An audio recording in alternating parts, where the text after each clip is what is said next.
Hi friends, ಅಮ್ಮನ ಕೈ ರುಚಿಗೆ ಸ್ವಾಗತ. ಮೊಟ್ಟೆ ಪಲ್ಯ ಮಾಡೋದು ಹೇಗೆ ಅಂತ ನೋಡೋಣ. ಚಪಾತಿ ಜೊತೆ ತುಂಬಾ ಟೇಸ್ಟಿ ಇರುತ್ತೆ.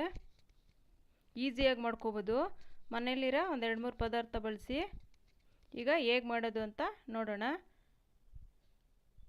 ನೋಡಿ, ಸ್ಟವ್ ಮೇಲೆ ಒಂದು ಪ್ಯಾನ್ ಇಟ್ಕೊಂಡು ಅದಕ್ಕೆ ಒಂದು ಸ್ವಲ್ಪ ಎಣ್ಣೆ ಹಾಕ್ಕೊಳ್ಬೇಕು. ಎಣ್ಣೆ ಜಾಸ್ತಿ ಹಾಕೋ ಅವಶ್ಯಕತೆ ಇಲ್ಲ, ಸ್ವಲ್ಪ ಹಾಕಿದ್ರೆ ಸಾಕು.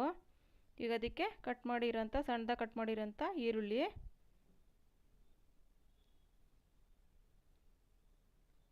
ಈರುಳ್ಳಿ ಸ್ವಲ್ಪ ಜಾಸ್ತಿ ಹಾಕಿದ್ರೆ ಟೇಸ್ಟ್ ಚೆನ್ನಾಗಿ ಬರುತ್ತೆ. ನಾನಿಲ್ಲಿ 3 ಈರುಳ್ಳಿ ತೊಗೊಂಡಿದ್ದೀನಿ. ನೋಡಿ, ಇದನ್ನು ಚೆನ್ನಾಗಿ ಫ್ರೈ ಮಾಡ್ಕೊಳ್ಬೇಕು.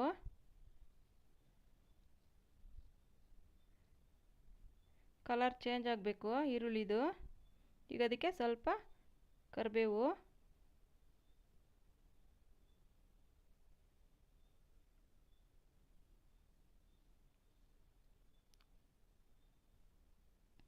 ಸ್ವಲ್ಪ ಅರಿಶಿನ, ಒಂದು ಚಿಟಿಕೆಯಷ್ಟು ಅರಿಶಿನ. ಮೊಟ್ಟೆ ಹಾಕೋದ್ರಿಂದ ಸ್ವಲ್ಪ ಅರಿಶಿನ ಹಾಕಬೇಕು.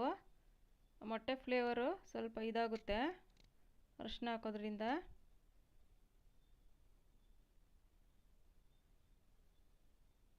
ನೋಡಿ, ಈಗ ಫ್ರೈ ಆಗಿದೆ. ಸ್ವಲ್ಪ ಒಂದು ಟೊಮೊಟೊ ಜಾಸ್ತಿ ಹಾಕ್ಬಾರ್ದು. ಟೇಸ್ಟ್ಗೆ 1 ಟೊಮೊಟೊ ಹಾಕ್ತಾಯಿದ್ದೀನಿ ನಾನು, ಸಣ್ಣದಾಗಿ ಕಟ್ ಮಾಡ್ಕೊಂಡಿರೋ ಅಂಥದ್ದು. ಸ್ವಲ್ಪ ಉಪ್ಪು ಕೊನೆಯಲ್ಲಿ ಹಾಕ್ಕೊಳ್ಳೋಣ. ಇದು ಈರುಳ್ಳಿ ಸ್ವಲ್ಪ ಬೇಗ ಫ್ರೈ ಆಗುತ್ತೆ ಉಪ್ಪು ಹಾಕೋದ್ರಿಂದ. ಕೊತ್ತಂಬರಿ ಸೊಪ್ಪು ಸ್ವಲ್ಪ.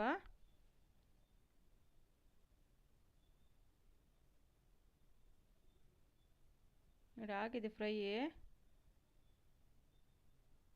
ನೋಡಿ, ಇದಕ್ಕೆ ಅರ್ಧ ಚಮಚ ಧನಿಯಾ ಪೌಡ್ರು. ಜಾಸ್ತಿ ಹಾಕ್ಬಾರ್ದು ಧನಿಯಾ ಪೌಡ್ರು, ಕಹಿ ಬಂದ್ಬಿಡುತ್ತೆ. ಅಚ್ಚ ಖಾರದ ಪುಡಿ ಮತ್ತು ಗರಂ ಮಸಾಲ 1 ಚಿಟಿಕೆ. ಖಾರ ನಮಗೆ ಎಷ್ಟು ಬೇಕೋ ನೋಡಿ ಹಾಕ್ಕೊಳ್ಳೋದು.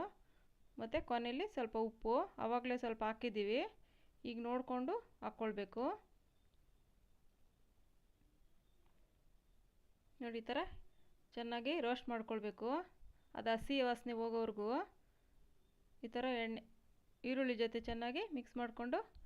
ನೋಡಿ, ಈಗ ಮೊಟ್ಟೆ ಹಾಕಬೇಕು. ಮೊಟ್ಟೆ ಹಾಕೋವಾಗ ಸಿಮ್ಮಲ್ಲಿ ಇಡಬೇಕು ಸ್ಟವ್, ಇಲ್ಲಾಂದರೆ ಎಲ್ಲ ಸೀಯುತ್ತೆ.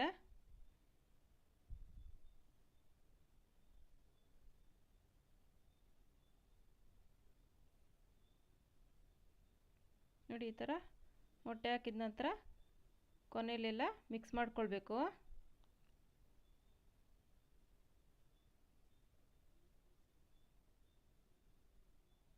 ನಾನಿಲ್ಲಿ 10 ಮೊಟ್ಟೆ ಹಾಕಿದ್ದೀನಿ. ನಮಗೆ ಎಷ್ಟು ಬೇಕೋ ಅಷ್ಟು ನೋಡ್ಕೊಂಡು ಹಾಕ್ಕೊಳ್ಬೋದು. ನೋಡಿ, ಈಗ ಚೆನ್ನಾಗಿ ಮಿಕ್ಸ್ ಮಾಡ್ಕೊಳ್ಬೇಕು.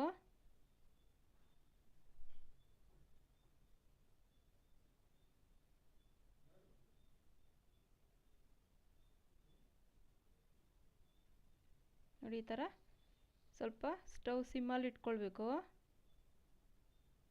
ಇಲ್ಲ ತಳ ಹಿಡಿಯುತ್ತೆ.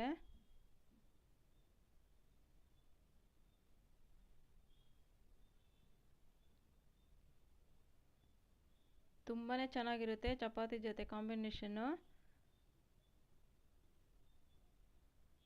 ನೋಡಿ, ಚೆನ್ನಾಗಿ ಫ್ರೈ ಆಗ್ತಾಯಿದೆ.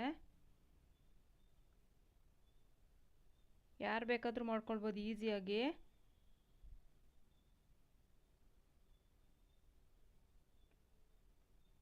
ನೋಡಿ, ಆಗಿದೆ. ಈಗ ಈ ಥರ ಎಲ್ಲ ಬಿಡಿ ಬಿಡಿ ಆಗಬೇಕು, ನೀರಿನಂಶ ಎಲ್ಲ ಹೀರ್ಕೊಂಡು, ಆವಾಗ ಟೇಸ್ಟ್ ಚೆನ್ನಾಗಿರುತ್ತೆ.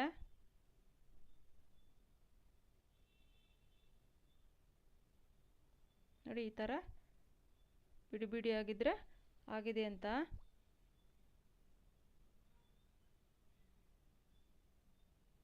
ನೀವು ಒಂದ್ಸರಿ ಮನೇಲಿ ಟ್ರೈ ಮಾಡಿ. Thank you friends.